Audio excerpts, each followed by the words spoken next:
नमस्कार साथियों, स्वागत है आपका हमारे YouTube channel one direction coaching institute में। साथियों, जैसा कि आपको पता होगा कि हम आपके सामने भौतिक विज्ञान का ये तीसरा लेक्चर लेकर के आ रहे हैं, जिसमें हम जो है ना पिछले जो दो लेक्चर हैं उसमें हमने मापन चैप्टर को भली भांति पूरी तरीके से खत्म किया है और अब मापन चैप्टर से आगे जो है ना फिजिक्स का हम पार्ट स्टार्ट करेंगे। और आज के इस चैप्टर का जो नाम है वो है न्यूटन के गति के नियम। न्यूटन के गति के नियम। साथियों, मैं आपसे एक रिक्वेस्ट करना चाहूंगा कि आप हमारे वीडियो को अंत तक अवश्य देखें, क्योंकि इन वीडियोस में एग्जाम के उद्देश्य से ऐसे क्वेश्चंस होते हैं और कुछ इतने महत्वपूर्ण फैक्ट होते हैं जो हो सकता है आपको कभी कभी हम वीडियो की शुरुआत में ना बता पाए, वो वीडियो के आपको लास्ट में मिले, तो इस कारण से जो है ना आपका नुकसान हो सकता है। तो साथियों, उम्मीद करता हूं कि आप इस वीडियो को पूरा अवश्य देखेंगे। आइए, इसको अंग्रेजी में अगर कहें तो हम कहेंगे न्यूटन्स लॉ ऑफ मोशन। क्या कहेंगे साथियों? Newton's law of motion. साथियों, यहां से कई बार क्वेश्चंस पूछे गए हैं, एग्जाम्स में आते हैं, एग्जाम्स की दृष्टि से बहुत ही महत्वपूर्ण चैप्टर है। आपको एक चीज से कंफ्यूज नहीं होना है कि न्यूटन के जो गति विषयक नियम है वो अलग है और जो गति के जो समीकरण है वो अलग है। मैं यहाँ पर गति के समीकरणों को लिखना चाहूंगा जो कि एकदम अलग है। जो गति के भी तीन समीकरण है और न्यूटन ने अपने जो है ना लॉ भी तीन दिए थे। कई लोग कंफ्यूज हो जाते हैं, तो उनको कंफ्यूज नहीं होना है।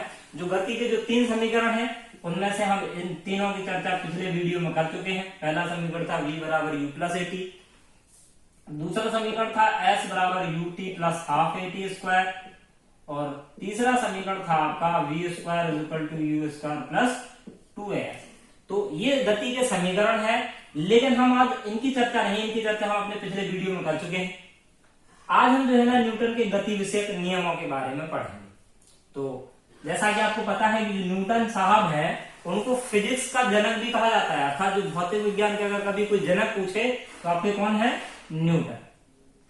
चलिए, हम जो हमें पढ़ना है उस पर हम चर्चा करते हैं। न्यूटन ने जो गति विषयक तीन नियम दिए, उन तीन नियमों को पहले तो हम एक शॉर्ट ट्रिक के तहत जो है ना उसको लिखते हैं, याद करवाते हैं कि वो तीन नियम है कौन से। और मैं आपसे वादा करता हूं, मैं जो है ना पूरी फिजिक्स में ऐसी ऐसी ट्रिक्स आपको दूंगा जो आपको एज इट इज एग्जाम्स में मिले, मतलब कंफ्यूजन से बचाएंगी, साथ ही आप उनको कभी नहीं भूलेंगे। तो इसके लिए ट्रिक है। बाकी की जो ट्रिक है वो हमने मापन चैप्टर से संबंधित ट्रिक देखने के लिए वो वाला वीडियो आप पूरा देखें, उसमें भी ट्रिक्स कुछ कवर की गई हैं। यहाँ पर जो शुरुआत से ही हम ट्रिक से शुरुआत कर देते हैं, जहां जो ट्रिक पॉसिबल होगी वहां उसको बताएंगे। तो इसके लिए जो ट्रिक है न्यूटन्स के गति विषयक नियमों के लिए, वो है आपकी जड़ से क्रिया। क्या है मित्रों? जो न्यूटन के गति विषयक नियमों के लिए ट्रिक है जड़ से क्रिया। जड़ अर्थात जड़त्व का नियम,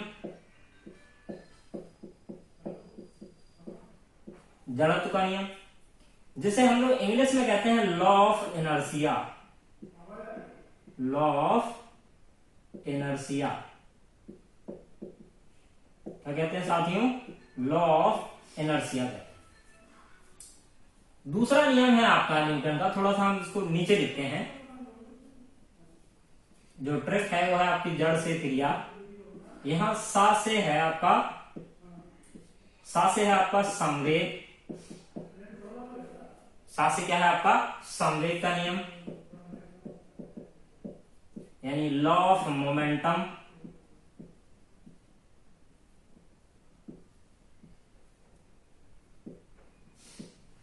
लॉ ऑफ मोमेंटम, संवेग का नियम। और तीसरा जो आपका नियम है वो है आपका क्रिया प्रतिक्रिया का नियम। क्या है साथियों? क्रिया प्रतिक्रिया का नियम। अगर इसको हम इंग्लिश में कहेंगे तो हम कहेंगे law of action and reaction. Law of action and reaction.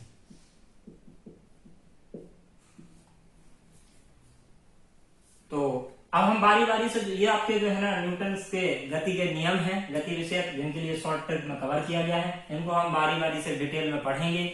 Exam prospectus से जो क्वेश्चन बनते हैं उनके बारे में जो है ना सुन लीजिए। क्वेश्चन ये पूछा जा सकता है कि न्यूटन का प्रथम नियम कौन सा है, तो जड़त्व का नियम या लॉ ऑफ इनर्शिया। न्यूटन का द्वितीय नियम कौन सा है, तो संवेग का नियम है, जिसे लॉ ऑफ मोमेंटम कहते हैं इंग्लिश में। और तीसरा नियम है आपका क्रिया प्रतिक्रिया का नियम, यानी law of action and reaction. आइए अब हम इनको डिटेल में पढ़ते हैं। तो सबसे पहला जो नियम है वो आपका है जड़त्व का नियम, और ये जो है ना बगल साइड में जो लिखे हुए ये गति के समीकरण है। अगर पूछे गति का प्रथम समीकरण कौन सा है, तो v बराबर u प्लस ए टी। द्वितीय समीकरण पूछे तो s बराबर u t plus half A T square. तृतीय समीकरण पूछे तो v स्क्वायर बराबर यू स्क्वायर प्लस 2as, और ये गति विषयक नियम में आता है। तो न्यूटन का गति विषयक जो प्रथम नियम आता है वो आता है आपका जड़त्व का नियम, जिसे हम लोग बोलते हैं लॉ ऑफ इनर्शिया।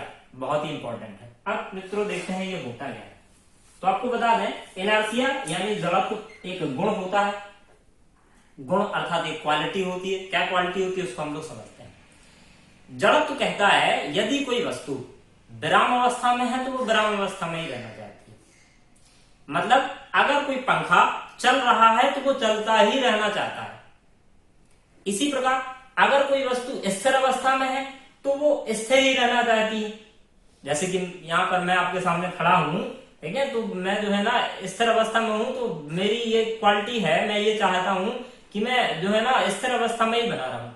तो ये प्रोसेस कब तक रहती है। जड़त्व का नियम कहता है कि यदि कोई वस्तु गति अवस्था में है तो गति अवस्था में ही रहना चाहती है, विराम अवस्था में है तो वह विराम अवस्था में ही रहना चाहती है, जब तक कि उस पर कोई बाह्य बल न लगाया जाए। यह है आपका जड़त्व का नियम। इसको हम एक और उदाहरण से समझते हैं। जैसा कि आपने देखा होगा जब हम लोग सुबह सुबह सो रहे होते हैं तो और अगर कोई हमें जो है ना जबरदस्ती जगाए तो हम उस पर कितनी गुस्सा आती है। क्यों, हमारी बॉडी चाहती है कि जो है ना यार थोड़ा और सो लेने दो, है ना। यही होता है ना हम लोगों के साथ। जी हाँ, बिल्कुल। तो यही है आपका जड़त्व का नियम। अर्थात जो जड़त्व का नियम है वो हमारी स्थिति परिवर्तन का विरोध करती है। हम जो है ना एक स्थिति से दूसरी स्थिति में, जैसे अगर हमारे मन में कोई विचार आ रहे होते हैं, मतलब कोई कहीं हम नई जगह जा रहे होते हैं तो हमें ऐसा लगता है पता नहीं यार नई जगह कैसा होगा। दिमाग में बड़ा हौच पौच टाइप का रहता है कि हम नई चीज पता नहीं सीखने में कैसी होगी। लेकिन अगर हम उसे फोर्स करके अगर हम उस चीज को सीखते हैं तो फिर वही चीज हम कर ले जाते हैं। यही है आपका जड़त्व। अर्थात जड़त्व कहता है कि जो वस्तु जिस अवस्था में है वो उसी अवस्था में रहना चाहती है जब तक कि उस पर कोई बाह्य बल न लगाया जाए। उम्मीद करता हूं आप ये चीज को समझ गए होंगे। तो ये जो जड़त्व होता है इसके एग्जाम्पल्स भी होते हैं, कुछ पूछे गए हैं, उनके बारे में भी चर्चा करेंगे। जो जड़त्व होता है वो आपका दो टाइप्स का होता है। कितने टाइप्स का होता है मित्रों, दो टाइप। एक होता है आपका गति का जड़त्व, जिसको हम लोग कहते हैं inertia of motion. Inertia of motion. इसके तहत अगर कोई वस्तु जो है ना चल रही है तो वो चलती ही रहना चाहती है। जैसे हमने एग्जाम्पल बताया था, पंखा चल रहा है तो चलते ही रहना चाहता है। दूसरा है आपका विराम का जड़त्व। कौन सा है, विराम का जड़त्व। अर्थात अगर कोई वस्तु जो है ना विराम अवस्था में है तो विराम अवस्था में ही रहना चाहती है। जैसे अगर हम सुबह सुबह सो रहे होते हैं तो हम सोते ही रहना चाहते हैं, विराम अवस्था में ही पड़े रहना चाहते हैं जब तक कि उस पर कोई बाहर बल न लगाया जाए तब तक। तो इसको इंग्लिश में बोलते हैं inertia of rest. Inertia of rest. इनके मित्रों कई बार एग्जाम्पल्स आपसे पूछे जाते हैं, हम उनके जो है एग्जाम्पल्स लिखते हैं। इनर्शिया ऑफ रेस्ट और इनर्शिया ऑफ मोशन दोनों के ही एग्जाम्पल्स आपसे एग्जाम्स में कई बार पूछे गए हैं। आइए हम उन पर चर्चा करते हैं। तो जो गति का जो जड़त्व का मोशन है, मोशन का जो एग्जाम्पल है, इनर्शिया ऑफ मोशन का जो एग्जाम्पल है वो है आपका क्या होता है कि जब अगर कोई जो है ना गाड़ी है वो चल रही होती है, चलती हुई गाड़ी में ड्राइवर अचानक से ब्रेक लगा दे तो हम लोग क्या हो जाते हैं, हम लोग जो है ना आगे की तरफ झुक जाते हैं अचानक से। तो इनर्शिया ऑफ मोशन का ये एग्जाम्पल है। एग्जाम्पल क्या है? चलती हुई गाड़ी में अचानक से ब्रेक लगाने पर यात्री का आगे की ओर झुकना, आगे की ओर झुकना, ये आपका एग्जाम्पल है इनर्शिया ऑफ मोशन। होता क्या है मित्रों, जैसे जो है ना, अगर हम जैसे गाड़ी चल रही है, हम सीट पर बैठे होते हैं, जैसे मैं यहाँ पे ये टिका हूं, मान लो ये गाड़ी की सीट है, तो जितना पार्ट हमारी बॉडी के कांटेक्ट में रहता हो वो तो गाड़ी के साथ साथ रेस्ट में है, बाकी का जो अनकॉन्टेक्ट वाला पार्ट है वो मूव कर रहा है। और जब गाड़ी वाला अचानक से ब्रेक लगाता है तो जो रुका हुआ पार्ट है तो गाड़ी के साथ रुक जाता है, बाकी का जो आपका पार्ट है जो मूव कर रहा है वो आगे की ओर हो जाता है, जिस कारण से जो है ना हमें सीट का आभास होता है। इसी हम लोग जो है ना गति का जड़त्व कहते हैं। विराम के जड़त्व का एग्जाम्पल जस्ट इसी का अपोजिट, इसका अपोजिट कैसे? अगर जो है ना कोई रुकी हुई गाड़ी है और अगर कोई व्यक्ति अचानक से जो है ना उस पर एक्सेलरेट कर दे गाड़ी को, तो जो है ना इस तरीके का जो होता है, फिर हम लोग पीछे की ओर झुक जाते हैं। इसे जो है ना आपका इनर्शिया ऑफ रेस्ट अर्थात विराम का जड़त्व कहते हैं। क्या होता है मित्रों? रुकी हुई गाड़ी को अचानक से चला देने पर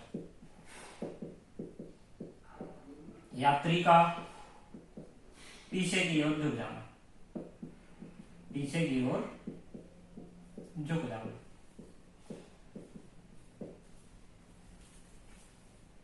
तो मित्रों ये है आपके विराम का और गति के जड़त्व के एग्जाम्पल। बढ़ते हैं हम लोग अगले लॉ की ओर। अगला जो आपका नियम है, हमारी जो ट्रिक थी वो हम एक बार फिर से लिखना चाहेंगे। ट्रिक थी आपकी जड़ से क्रिया, उस ऑर्डर में पहला नियम था आपका जड़त्व का नियम जो हमने पढ़ लिया। अब हम दूसरे में पढ़ेंगे आपका संवेग का नियम। हाँ मित्रों, एक क्वेश्चन और जो आपका एग्जाम में पूछा जाता है कि न्यूटन ने जो अपने कौन से नियम में जो है ना जो बल की परिभाषा दी थी, तो आपको बता दें मित्रों, बल की जो परिभाषा है वो इसी जड़त्व के नियम में दी है। बल की जो परिभाषा है अर्थात बल क्या है, व्हाट इज फोर्स, है ना, फोर्स इज अ पुश और पुल, ये जो परिभाषा है ये आपका किस नियम में दी है? इसी जड़त्व के नियम में दी है। आगे बढ़ते हैं हम लोग। तो यहां से बनने वाले क्वेश्चन ये हैं, इनके एग्जाम्पल्स आपको पूछे जाते हैं, जनरली यही एग्जाम्पल्स पूछे जाते हैं। बाकी एक दो और एग्जाम्पल होंगे वो मैं आपको कवर करा दूंगा शॉर्ट ट्रिक के साथ। फिलहाल अभी के लिए इतना ही। ये आपका जो है ना बल की परिभाषा का पूछा गया है कि किस नियम में मिलता है, तो जड़त्व के नियम में बल की परिभाषा। अभी हम इस ट्रिक के अकॉर्डिंग अगला नियम पढ़ते हैं हम लोग, संवेग का नियम। कौन सा नियम है साथियों? संवेग का नियम, लॉ ऑफ मोमेंटम।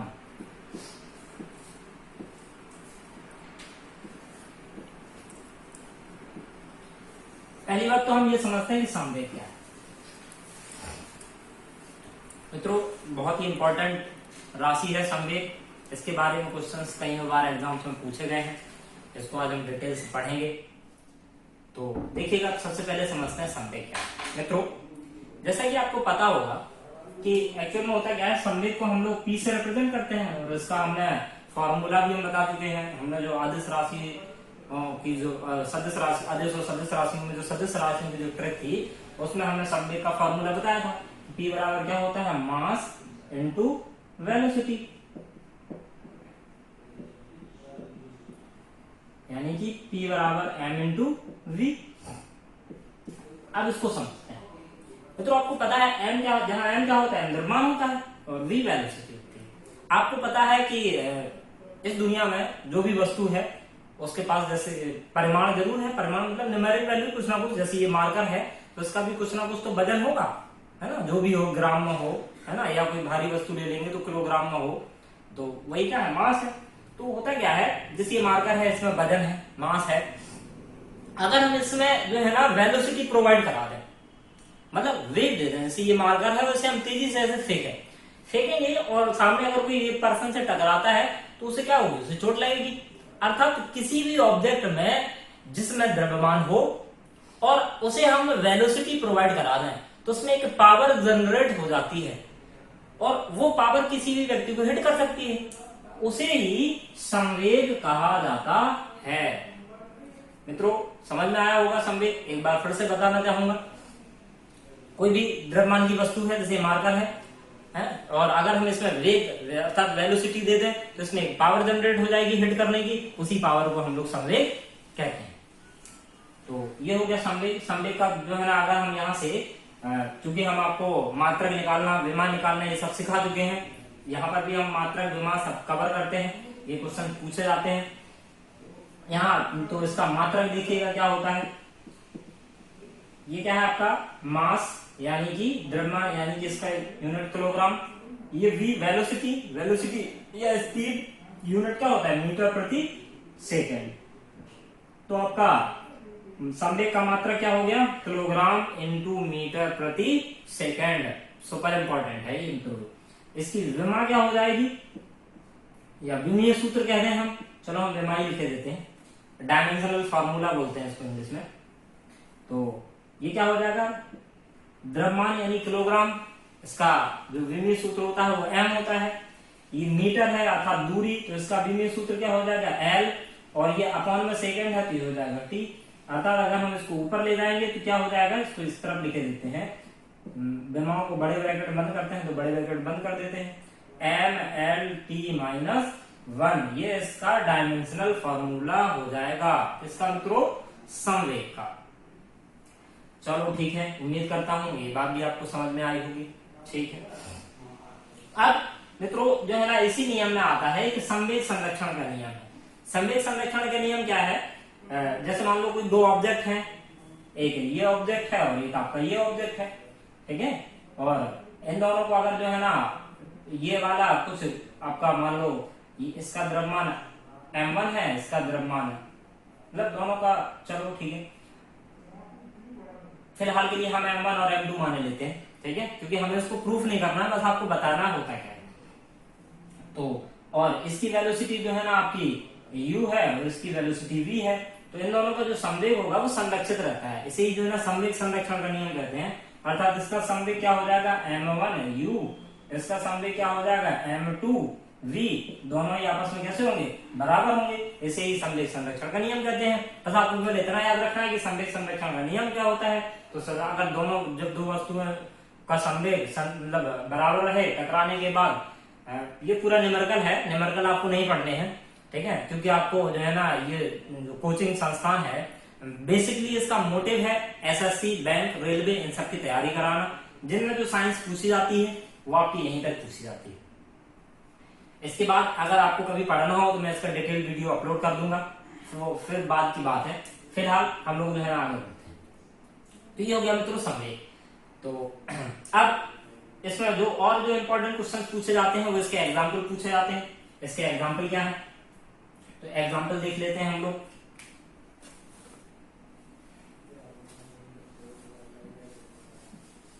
ये जो द्वितीय जो नियम है संवेग का नियम, इसके कुछ एग्जाम्पल्स हैं।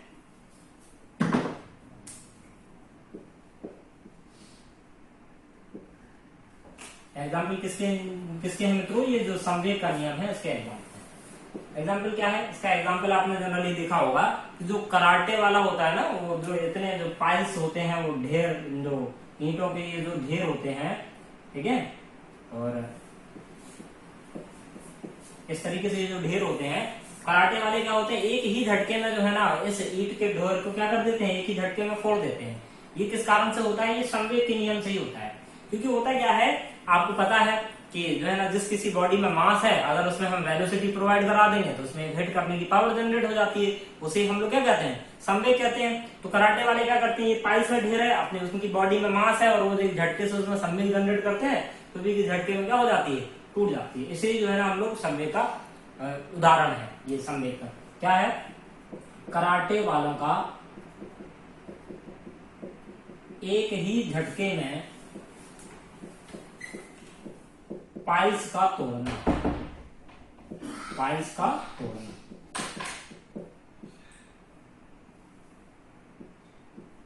इसका एक और एग्जाम्पल जो है ना समझते हैं। दूसरा एग्जाम्पल क्या है? दूसरा एग्जाम्पल क्या होता है मित्रों, जो क्रिकेटर होते हैं जब वो कैच लेते हैं, खिलाड़ी कैच लेते समय अपने हाथ को कहां की ओर ले जाते हैं?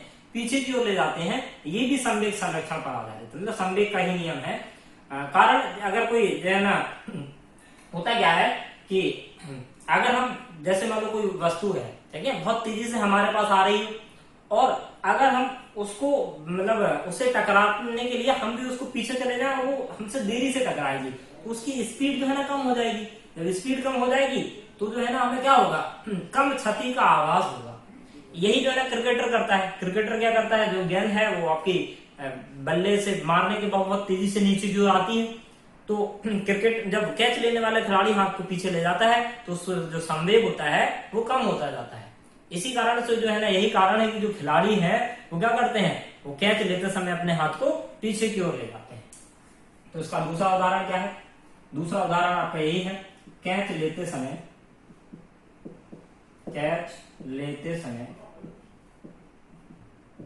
खिलाड़ी द्वारा हाथ को पीछे ले जाना। ठीक है साथी, समझ गए होंगे। इसका जो तीसरा एग्जांपल है वो दुर्घटना वाले केस में भी होता है। मित्रों अगर जो है ना, जैसे आपने देखा होगा कि जो एक्सीडेंट होते हैं, अगर जिसमें कोई बाइक चलाने वाला बहुत तेज गति से बाइक चला रहा होता है और अगर वो उसका एक्सीडेंट हो जाए, भगवान न करे ऐसा हो, ठीक है, लेकिन अगर ऐसा हो जाता है तो देखा होगा वो जो है ना उसका बहुत नुकसान होता है। बड़े बड़े जो ट्रक गाड़ियां होती हैं, अगर जितनी तेजी से टकराएंगी उतना ही ज्यादा डैमेज होता है। क्यों? क्योंकि उनमें जो है ना मास तो है ही, कोई भी ऑब्जेक्ट हो उसमें बस वेलोसिटी का खेल है। उसमें वेलोसिटी हाई हो गई तो उसका संवेग हाई हो गया, जब संवेग हाई हो गया तो वो चीज उसमें डैमेज क्या हो गया, डैमेज ज्यादा हो गया। यही जो है ना क्या है आपका सब। और देखा होगा कि जो धीमी गति से हुए एक्सीडेंट होते हैं उनमें कम क्षति होती है। इन सब का रीजन क्या है? इन सब का रीजन है संवेग। संवेग का अगर संवेग जो है ना ज्यादा होगा तो क्षति भी ज्यादा होगी, संवेग कम होगा तो क्षति भी कम होगी। तो इसका हम एक और उदाहरण ले सकते हैं दुर्घटना वाले केस में। दुर्घटना के केस में क्या है? केस में ज्यादा संवेग ज्यादा क्षति, ज्यादा संवेग तो ज्यादा क्षति, और कम संवेग तो कम क्षति।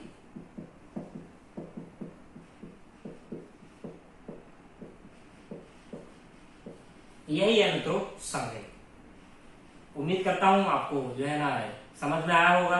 अगर हमारे द्वारा दी गई जानकारी आपको पसंद आई हो तो हमारे वीडियो को लाइक, शेयर, सब्सक्राइब करना ना भूलें। ठीक है मित्रों, बढ़ते हैं अपने अगले टॉपिक की ओर। जो अगला जो पॉइंट है वो आपका स्ट्रिक के अकॉर्डिंग जो तीसरा नियम है वो है आपका क्रिया प्रतिक्रिया का नियम, जिसे इंग्लिश में बोलते हैं एक्शन रिएक्शन फोर्स। ठीक है, पढ़ते हैं उसको। तीसरा नियम क्या है मित्रों? क्रिया प्रतिक्रिया का नियम।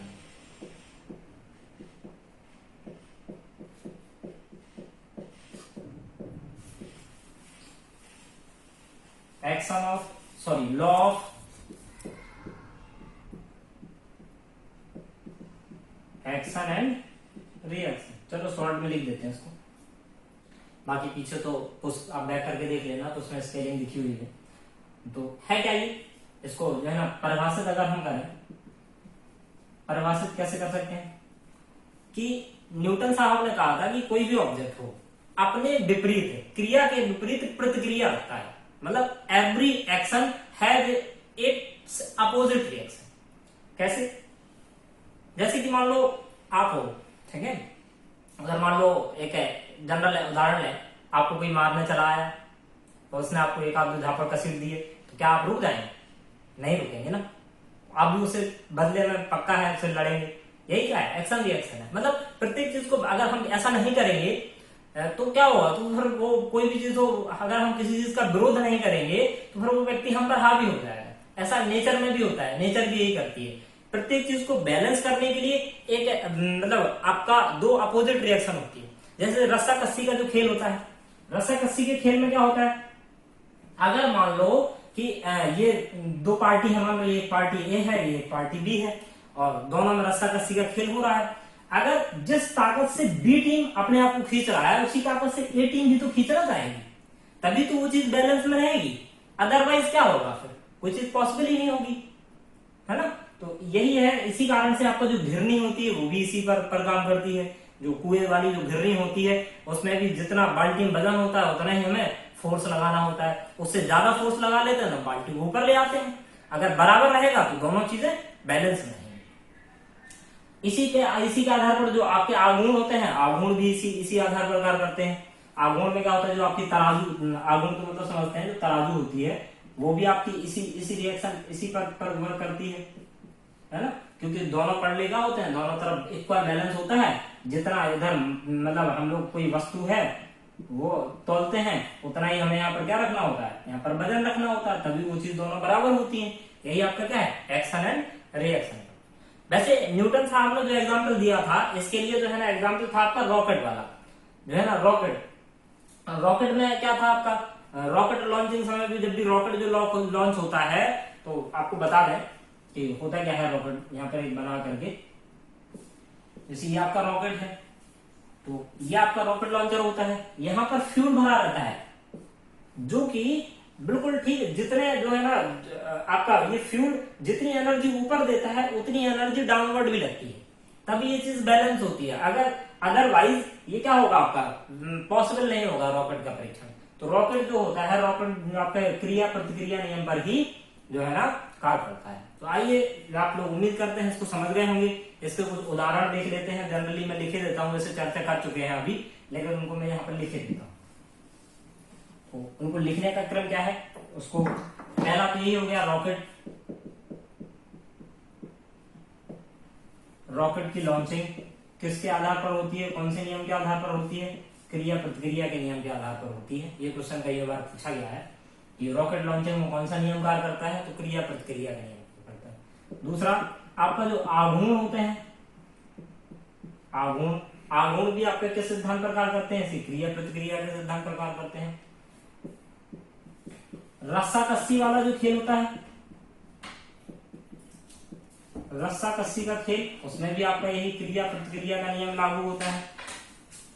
ठीक है मित्रों, तो ये कुछ जनरल एग्जाम्पल हैं जो आपसे एग्जाम्स में पूछे जा सकते हैं। इनमें से रॉकेट लॉन्चिंग परमानेंट पूछा जाने वाला उदाहरण है। तो ये आपका न्यूटन का गति विषयक नियम का चैप्टर था। ये आपका एक चैप्टर यहाँ पर खत्म हो गया, समाप्त कर दिया। यहाँ पर आपके जो है ना पहले 2 वीडियो में हमने आपका मापन चैप्टर खत्म कर दिया, तीसरे वीडियो में ये न्यूटन के गति विषयक नियम खत्म कर दिए। आइए चलते हैं नेक्स्ट चैप्टर की। जो अगले जो चैप्टर है, वो जो हमें पढ़ाने हैं कॉमनली, जो एग्जाम्स में पूछे जाते हैं, वो उनका डिस्कशन हम अगले वीडियो में करेंगे। आज के लिए इतना ही। अगला आपको नाम बता दूं, जो अगले जो चैप्टर आएंगे वो आएंगे हमारे कार्य, ऊर्जा एवं शक्ति। आप भी इन चैप्टर्स को घर से पढ़ करके आए, तब यहाँ पढ़ेंगे, बहुत मजा आएगा। साथ ही हमारे वीडियो को पूरा अवश्य देखें, अंत तक अवश्य देखें। और अगर जानकारी पसंद आई हो तो हमारे वीडियो को लाइक, शेयर, सब्सक्राइब करना न भूलें। धन्यवाद।